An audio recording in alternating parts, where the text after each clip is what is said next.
¿Qué tal, Oscar? Buen día.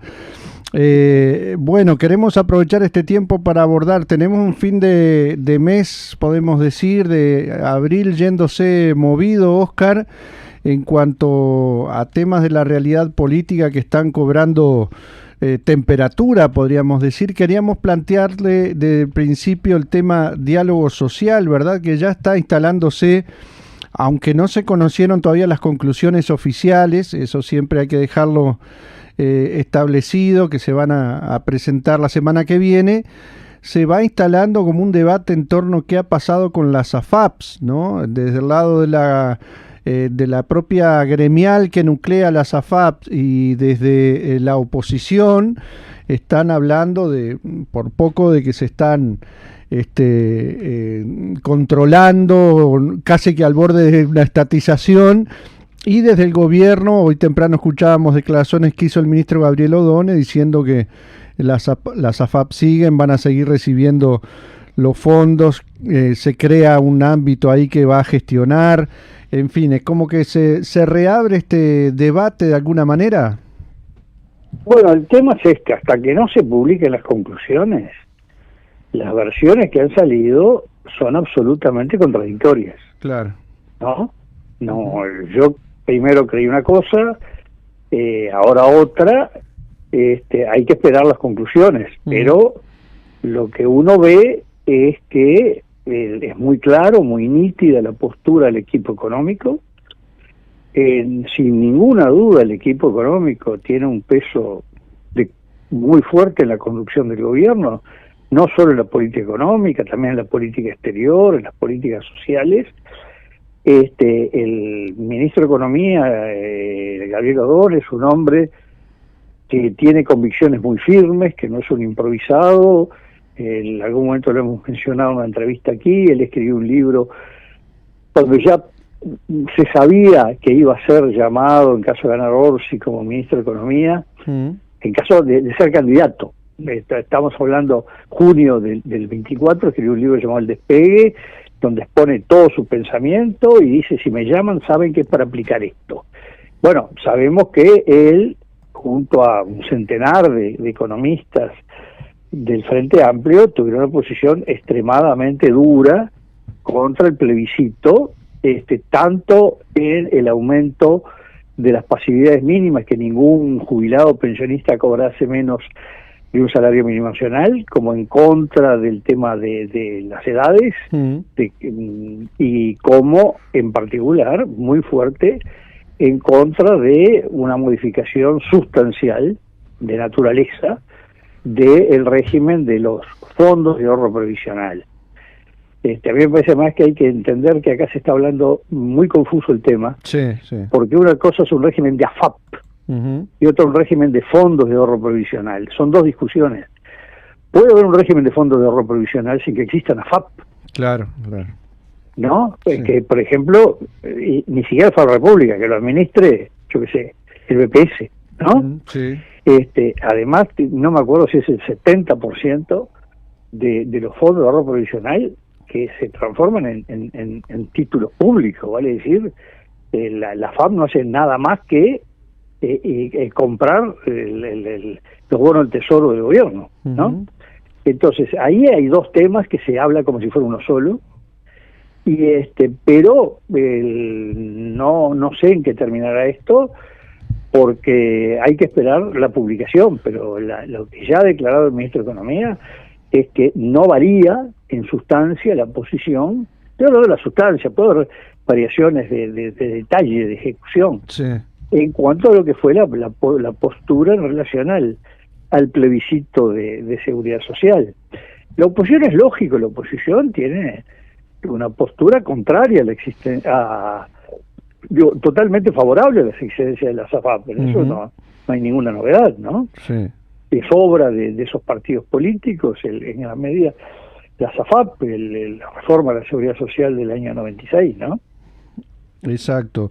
Sí, ayer escuchábamos, por ejemplo, a Robert Silva del Partido Colorado, legislador, diciendo, ¿quién nos va a administrar los fondos? Ahora el PIT-CNT, una cosa así, con esos términos de esas frases efectistas que a veces se quieren plantear desde la oposición. Lo cierto es que, como usted mencionaba, el ministro Odone ratificó que se mantienen las cuentas de ahorro, que no habrá ninguna confiscación de fondos, ni posibilidad de uso de estos para otro fin que no sean las jubilaciones, y que puede haber cambios, dice, en cómo se relaciona el cliente con el proveedor comercial, en la cuestión administrativa ahí, pero llama la atención la reacción también de no solo la oposición, sino también de las propias AFAPs, cuando en lo económico todo indicaría que no van a ser afectados, ¿no?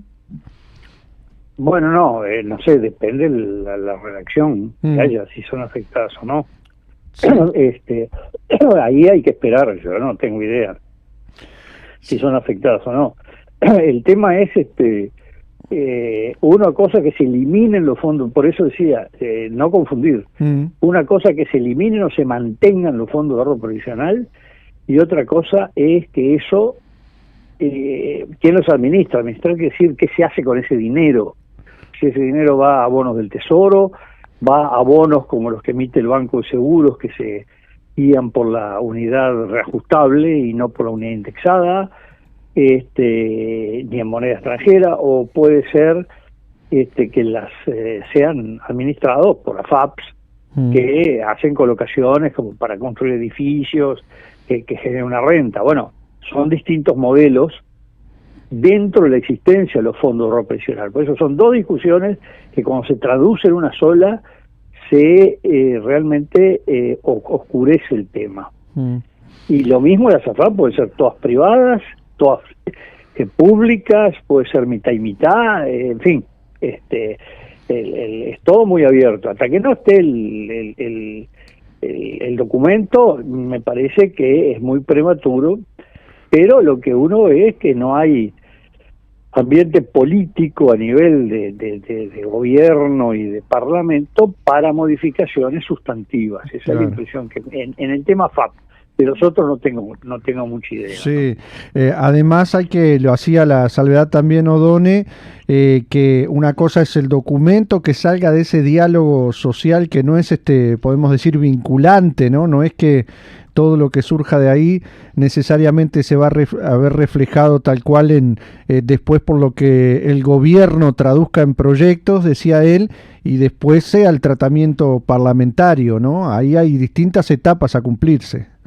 Sí, no, eso es claro. El tema es, se puede llamar un diálogo social para tomar el té o el mate, como se prefiera, o para que eso implique un acuerdo social. Son, en general, cuando se llama, puede ser o para decirle a la gente, hemos dialogado, ahora hacemos lo que queremos, claro, o hemos buscado un entendimiento, y entre quienes, ¿no? Bueno, no hay duda que el Poder Ejecutivo y el Parlamento tienen toda la legitimidad democrática y la representación de la ciudadanía. Pero bueno, también las fuerzas sociales tienen su capacidad de acción y bueno, cada cual sabe lo que arriesga yendo por un camino o por otro, ¿no? Claro. Botinelli, buen día.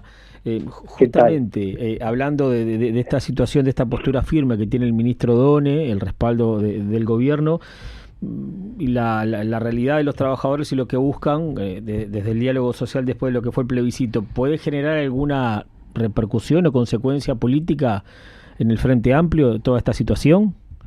Bueno, a ver, yo creo que el tema, primero repito, no me gusta especular hasta que no estén las cartas sobre la mesa, ¿no?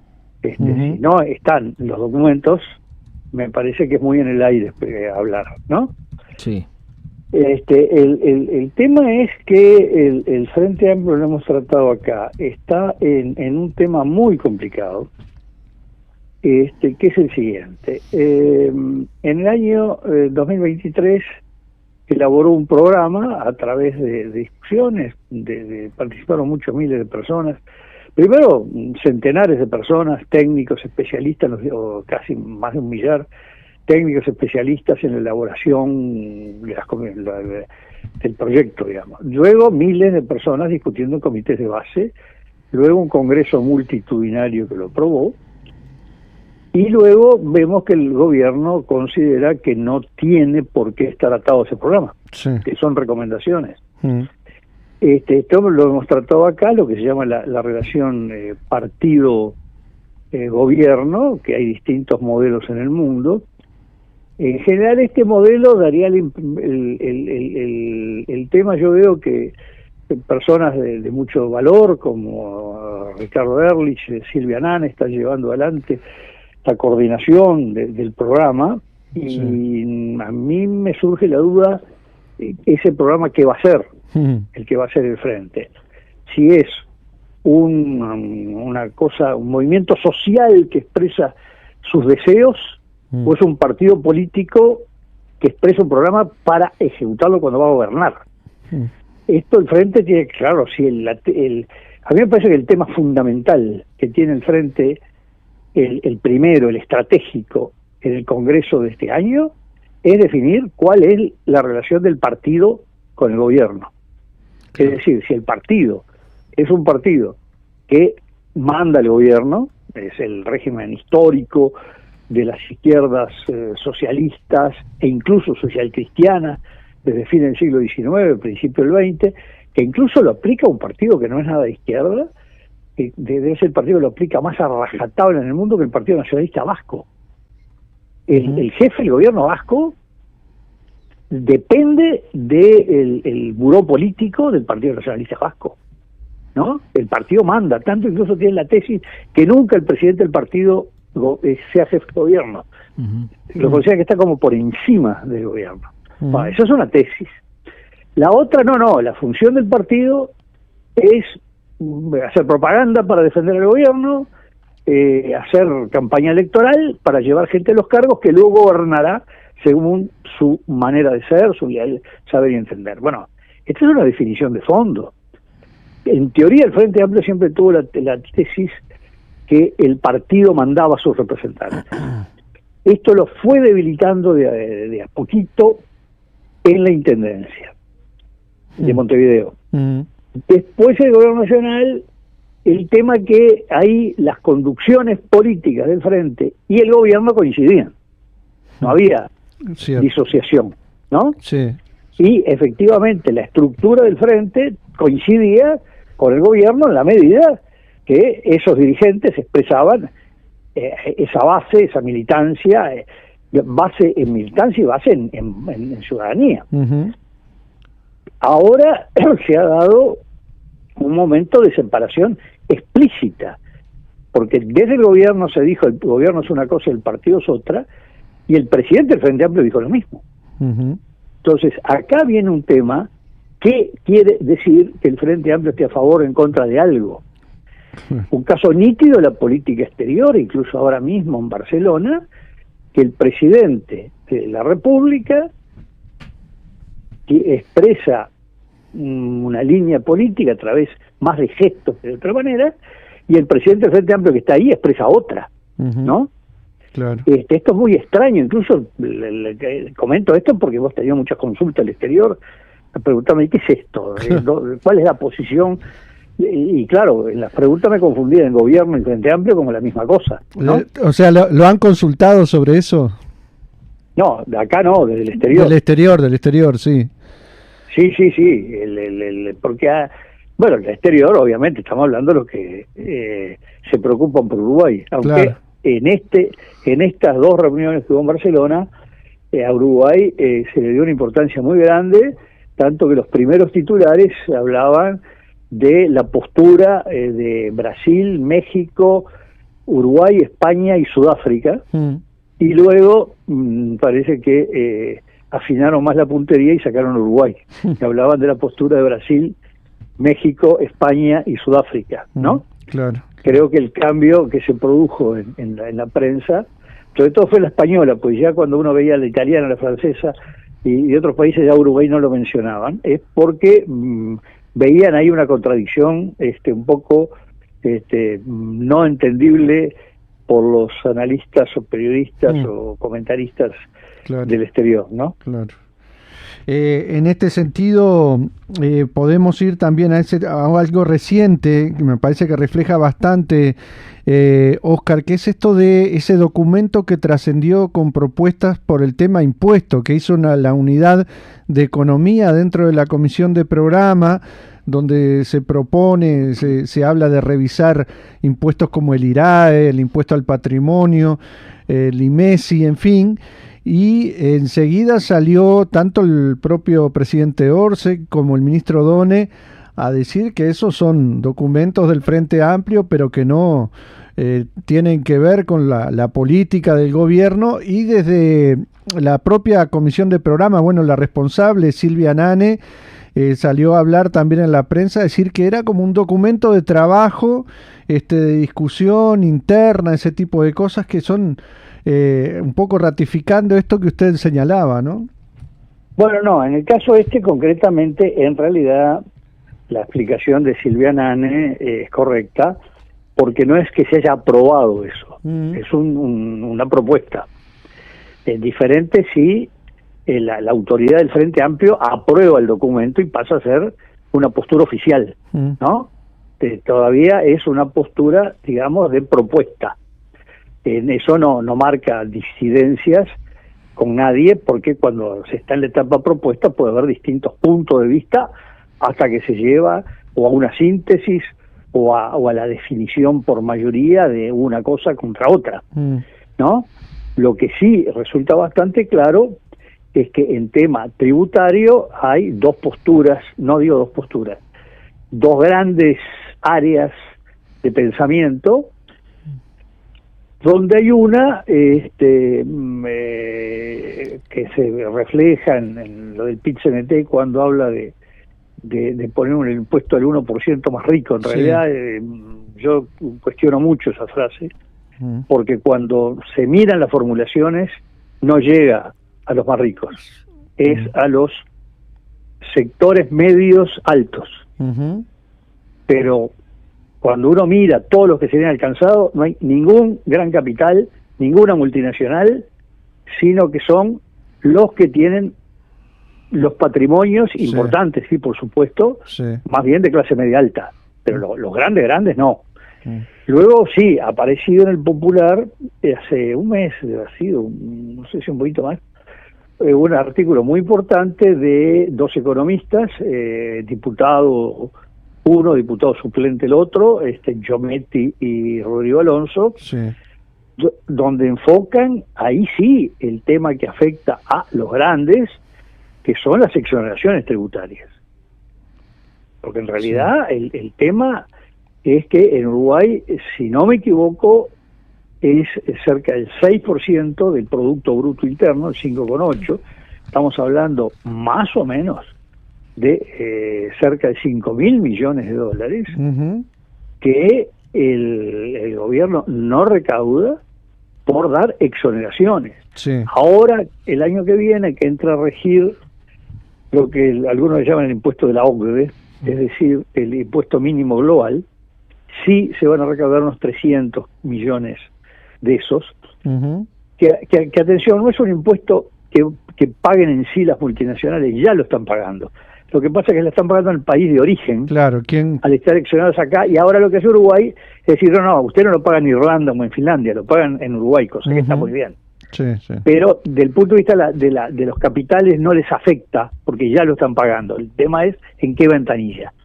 Pero luego queda otra cantidad, pongamos 4.500 millones para hablar, que están exonerados de impuestos, ¿no?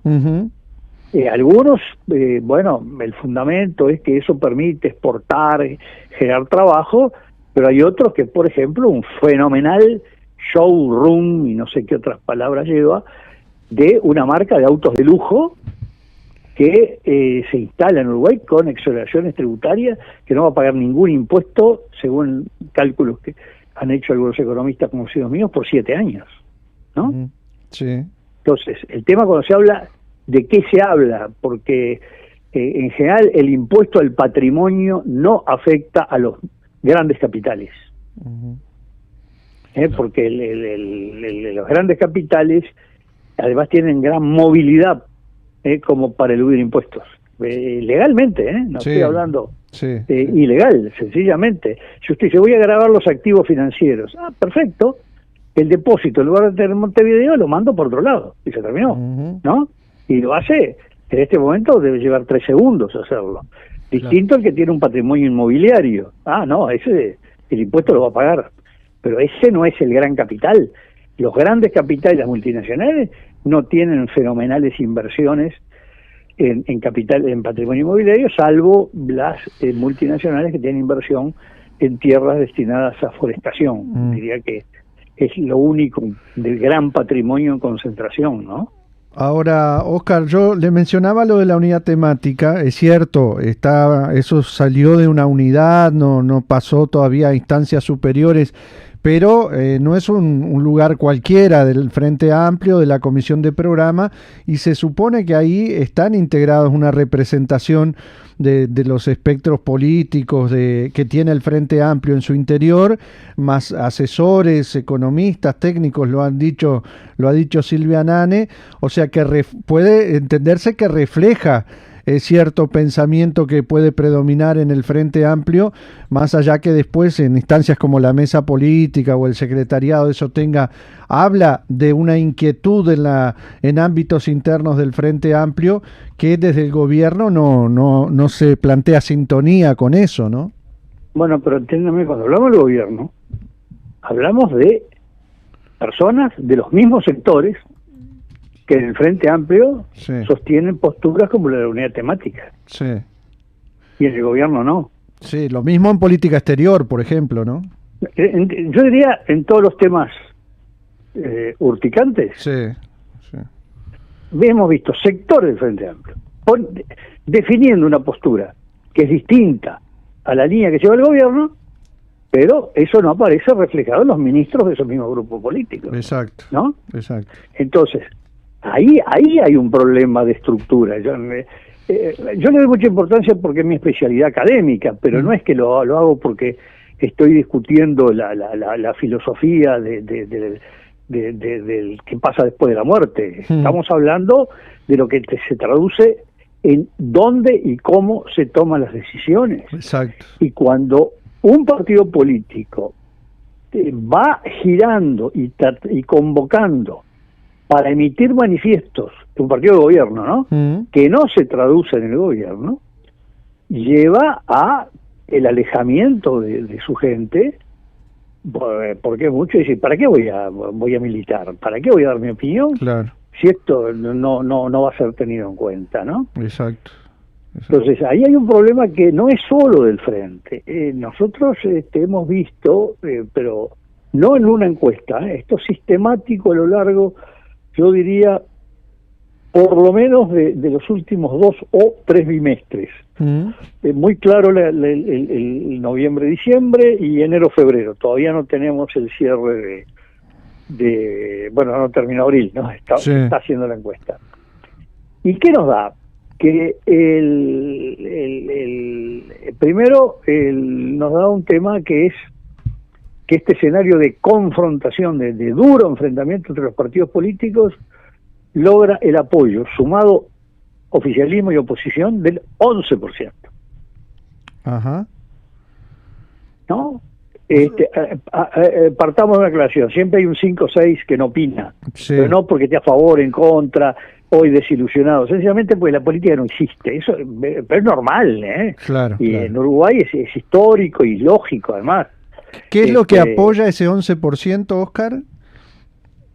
La política de enfrentamiento, ¿no? de dureza. Ajá. La que están practicando la gran mayoría de los dirigentes parlamentarios blancos, colorados, frente-amplistas, ¿no? Ajá. Más o menos el 7% se declara oficialista duro y un 4% opositor duro. Luego tenemos que el 54% se divide más o menos por igual entre oficialistas, opositores y los que son ni uno ni lo otro, que quieren diálogo, quieren entendimiento, quieren soluciones, no que se peleen. Claro. Quieren Pero luego, y esto es muy importante, tenemos prácticamente el 30% que está entre alejado completamente, no es el que no opina sistemáticamente, no, es el que tiene opiniones y se siente alejado de la política. O, lo que es mayoritario entre este grupo, los que están totalmente desilusionados de la política.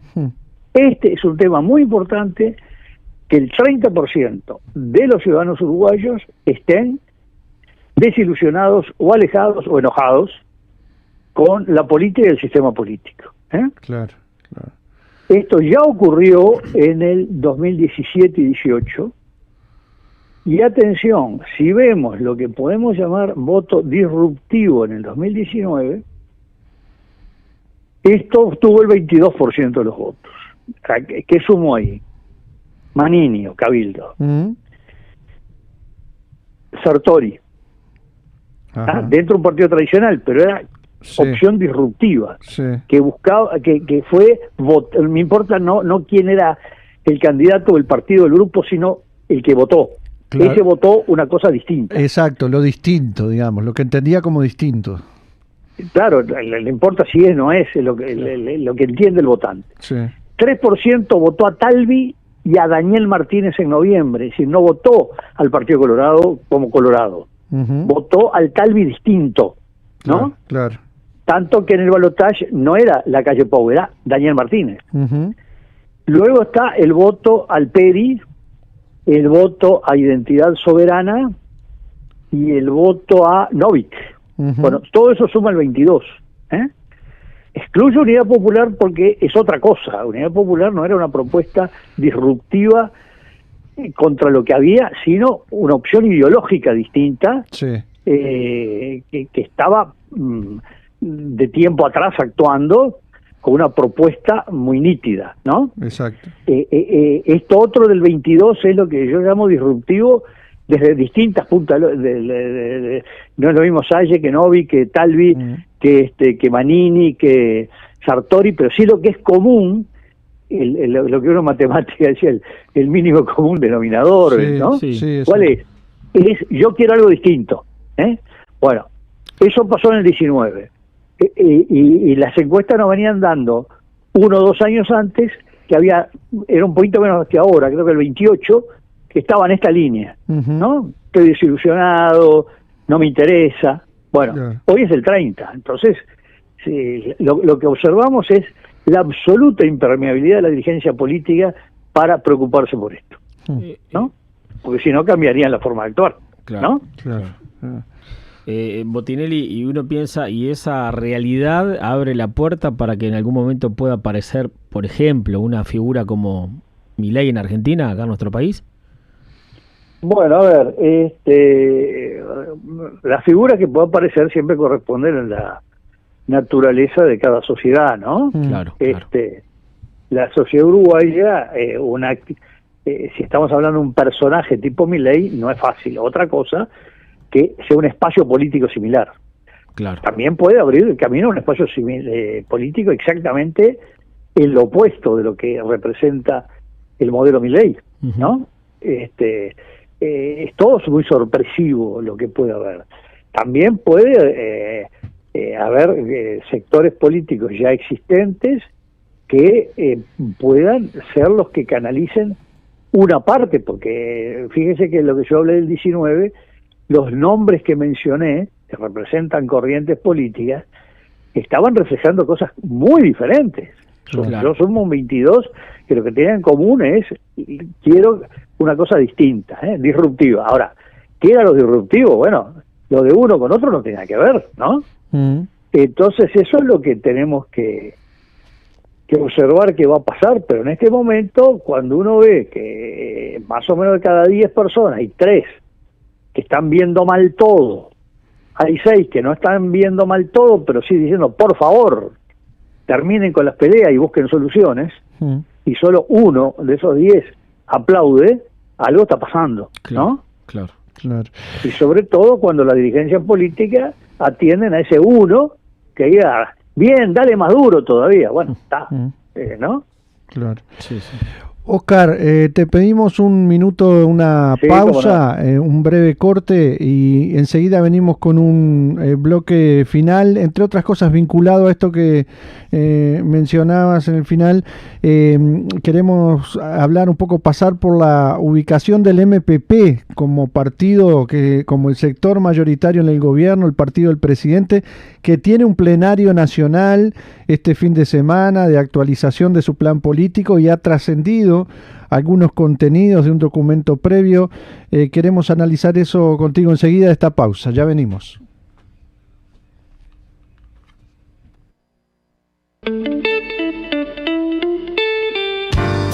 Transmite Radio 36, Centenario, de Montevideo, Uruguay. Una radio imprescindible, porque nos da ánimo siempre. Esta historia empezó así. Yo no canto por vos. Maya Castro celebra 20 años de trayectoria en el Teatro Solís.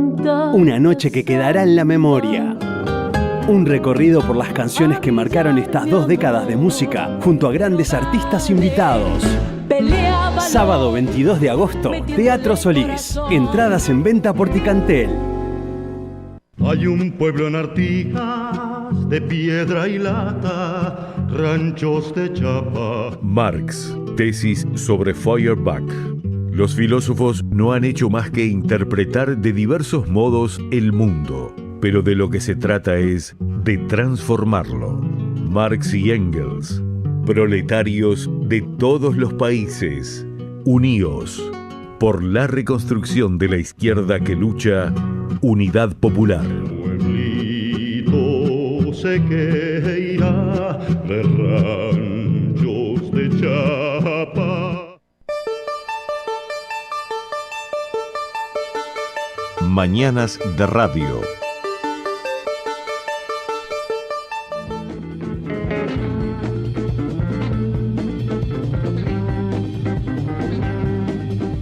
Nueve y 37, bloque final en este diálogo con el politólogo Oscar Botinelli. Oscar, te proponíamos mirar... Si me permitís una aclaración. Sí, sí. Una omisión. Sí. Cuando hablé del 22%, sí, que votó... no, perdón, del 19%. En el 24 hay un dato muy importante. A ver. Que el 1,6% de los votantes... votaron en blanco a ningún partido político y el sí de la seguridad social. Claro. Y eso es una actitud muy importante y una duda. ¿Cómo es posible que ninguno de los partidos o grupos políticos que impulsaron esa reforma no lograron canalizar el voto de esas personas que tuvieron reforma? Y lo planteo como una duda que no logro entenderla. Claro. ¿Qué pasó ahí? Y creo que es un dato también que es muy importante tener presente, ¿no? Como que identificaron y apoyaron el tema seguridad social, lo tomaron, lo asumieron para apoyarlo, pero eso no implicaba que apoyar alguna de las estructuras partidarias reflejadas en lo electoral que también acompañaban eso. Claro, exacto. Ninguno de los grupos que fueron impulsores o como se quiera llamar, promotores, que logró canalizar esos 35.000 votos. Claro, ¿no? claro. Estamos hablando de un diputado y medio que no está representado, llamémoslo así, por gente que evidentemente fue una señal muy fuerte votar ese plebiscito cuando tenía a todo el Partido Nacional, todo el Partido Colorado y la mayoría de la dirigencia del Frente Amplio en contra, ¿no? Claro, claro. Y votaron el sí, no el no. O no dejaron de votar, votaron sí, pero no a partidos o grupos que apoyaban ese sí. Lo planteo como reflexión, porque es un tema muy importante de qué pasa, qué falta de sintonía hay como para que eso se traduzca en el voto a una corriente política, ¿no? Claro. Es importante, sí, tomar nota de eso.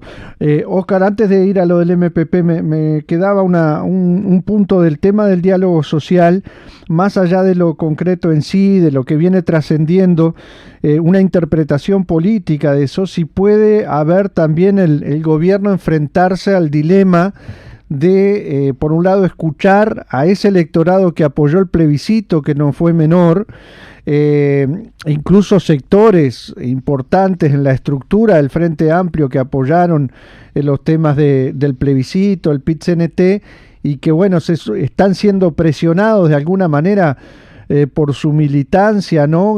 Que dentro de ese malestar que se habla de Frente Amplistas con el gobierno, y por otro lado, mantener de alguna manera el statu quo de la SAFAP, de cómo está planteado el sistema de la seguridad social. ¿Puede haber ahí un intento del gobierno, como resultado del diálogo social, de intentar aquietar malestares de ambos lados de alguna manera? No sé, no me arriesgo, porque yo diría lo siguiente: el tema de la política económica, para hablarlo, sí, en definitiva, esto tiene que ver con la política económica en el sentido macro. Uh-huh. Bueno, le puede ser complicado, hay muchos intereses en juego, hay una concepción de qué aguas mover y qué no, ¿no? Sí. Pero una cosa que al Frente Amplio, al gobierno, no creo que le costaría demasiado en cuanto a términos de ejecución de su política, es un ajuste para ponerse más en el meridiano de lo que piensa en política exterior la gran mayoría de sus votantes, uh-huh, ¿no? Y si no lo hace, ¿no? Sí. Entonces, lo que uno observa es un gobierno que tiene rumbos o objetivos, porque a veces puede fallar la instrumentación, pero bastante claros, y considera que no tienen por qué cambiar, ¿no? Uh-huh. Siente que, bueno, ese es el pensamiento, por ahí hay que ir, ese es el futuro del Uruguay, y que no lo vemos que gire. También es verdad, y insisto, depende cuál sea la fuerza, en este caso lo que importa es el partido de gobierno, que es el Frente Amplio, ponga en una decisión. Porque cuando uno oye a ministros validar que, bueno, eso es el partido, pero en el gobierno uno se amolda, Sí. El gobierno siente que no tiene por qué sentirse presionado, ¿no? Sí, es cierto. Bueno, para ir en estos minutos finales, esto del MPP, mañana plenario nacional, trascendió hace algunos días algo del contenido, se habla de un documento de 22 páginas para abordar el plan político, y dicen la identidad del sector. En algún tramo de esto que trascendió, habla de que se instaló un relato que cuestiona al MPP por su peso electoral en el gobierno. Se nos acusa de habernos moderado, de haber subordinado la lucha ideológica a la estrategia electoral o la ocupación de responsabilidades institucionales. Y dice más adelante el ejecutivo de ese sector: nuestro crecimiento no se explica por el abandono de principios, sino por la capacidad de mantener una orientación clara hacia las grandes mayorías y de expresar en cada etapa un proyecto nacional y popular coherente. No hemos cambiado nuestro planteo político, lo que ha cambiado es el escenario social, económico y cultural en el que actuamos. Y ahí hablan también, ya asoma una propuesta de construir un nuevo encuentro también, Óscar, que sí, nos retrotrae un poco a intentos anteriores, aquello del encuentro progresista, nueva mayoría, en fin. ¿Qué te parece esto que ha trascendido en torno a lo que va a abordar el MPP y lo que está diciendo en definitiva, no? Bueno, a ver, lo del encuentro yo preferiría tratarlo otro día, Sí, pero casi como tema único, está bien. porque no es porque no quiero opinar, sino porque es demasiado lo que hay que opinar, porque eso tiene que ver con la concepción de cómo ve cada uno el Frente Amplio. Claro. Desde lo que ven como un acuerdo de fuerzas distintas que pactan para cumplir un programa en una etapa determinada, y los que consideran que es el partido político con el cual se identifican, ¿no? Claro. Que genera una identidad. Son visiones opuestas. En el medio hay visiones batizadas, intermedias. Pero yo creo que el nudo está ahí, tanto es así que yo he escrito mucho, sobre todo en la época de que se discutía el encuentro progresista, el tema de qué quería decir el Frente Amplio, ¿no? Sí. Si era verdaderamente una coalición de cosas diferentes, si las coaliciones son puntuales para un periodo determinado, o si era un partido político que claramente Sereñí iba por ese camino, ¿no? No quiere decir que es la Biblia y es obligatorio seguirlo, sencillamente es una propuesta. Y efectivamente lo que observamos es que en estos años, por eso es muy largo, el frente amplismo como identidad lo vemos debilitándose, y además desde la conducción del Frente Amplio cada vez más hay una insistencia que esto es una coalición. Sí. Por lo tanto, esto puede cambiar, ¿no? El Partido Colorado, que está en una situación muy difícil, no diluye el coloradismo, ¿no? Claro. Y cuando hablan de una coalición, precisamente la coalición republicana, el más entusiasta es el Partido Nacional, que es el más grande, pero el Partido Colorado se ve en posiciones distintas y mucho temor, Sí. cuidado que no nos vayamos a diluir. Y en el Frente Amplio no veo que totalmente todos estén preocupados en no diluir el Frente Amplismo. Entonces creo que la discusión es muy de fondo, Sí. y no meramente electoral. Y después, bueno, habría otras consideraciones que si existe el espacio que creen de crecimiento hacia lo moderado, hacia el centro. Claro, ¿no? por fuera de lo que es el Frente Amplio hoy, digamos. Exacto, sí, por supuesto. Por fuera del frente hacia lo moderado, y por otro lado, hay que tener cuidado cuando uno se corre para un lado o se amplía para un lado y se olvida que puede estar perdiendo del otro, ¿no? Claro. El Frente Amplio hasta ahora ha tenido un escenario positivo, que es que no ha funcionado precisamente Unidad Popular.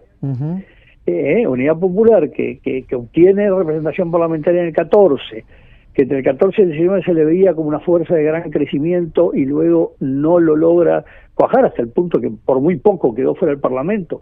La última elección cae, y también se puede hablar del PER, y decir de opciones alternativas. Le ha dado que no haya tenido gente que dice estoy desilusionado con el frente, me voy a algo un poco más claro, clásico, llamémoslo así, ¿no? Sí. Y hasta ahora no funcionó, ¿no? Eso no quiere decir que no funcione en el futuro, ¿no? Claro. Pero el tema es perfecto, se abre la puerta a una cosa distinta. Lo que tenemos diferente es que el encuentro progresista fue en un momento histórico negativo, equivocado, cuando crecía el Frente Amplismo, cuando la gran esperanza de lo que llegó a ser la mitad del país era ese Frente Amplio. Desde la cúpula se decía hay que cambiar el nombre, queremos hacer una cosa distinta, hay que cambiar la bandera, la identidad, Sí. y eso fracasó.